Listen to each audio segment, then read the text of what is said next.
Let's go to another kind of diversification. It's one that's really helped me build the Financial Enhancement Group, and one of the things that really drives me, and that's what's called tax diversification. What does that mean? Yeah, tax diversification is something that most people, myself included, you just don't think about when you're investing. Typically, if somebody is working and contributing to a 401k, they're contributing to an investment.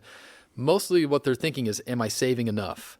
And the question is, if they're thinking about that, yes, you probably are, but where are you putting it? That's where it makes a big difference. And so the tax diversification has to do with how is that account taxed when the money comes out.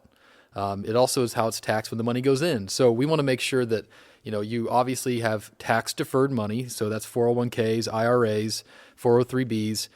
Also, we want to make sure that we're looking at Roth money, which we call the after-tax accounts.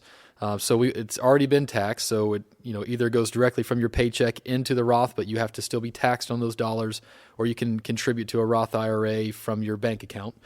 So that money is then going to grow tax-free and come out without being taxed. And then there's also the taxable accounts, which is accounts like a brokerage account, a joint, or an individual TOD, for example, where when money is in there, it can be taxed, but we look at capital gains taxation for those.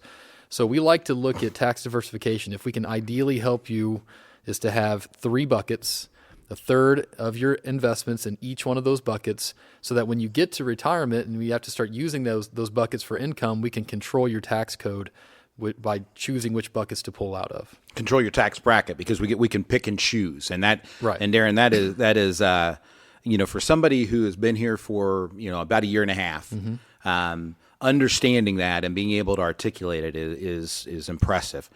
For you guys that have been saving your whole lives, this is something that, many of you didn't have the opportunity to do because you didn't have a Roth 401k option, and you may have been told you didn't qualify for a Roth. Roths didn't even come into existence, Roth IRAs, until 1998. And your income had to be below a certain level to be able to qualify.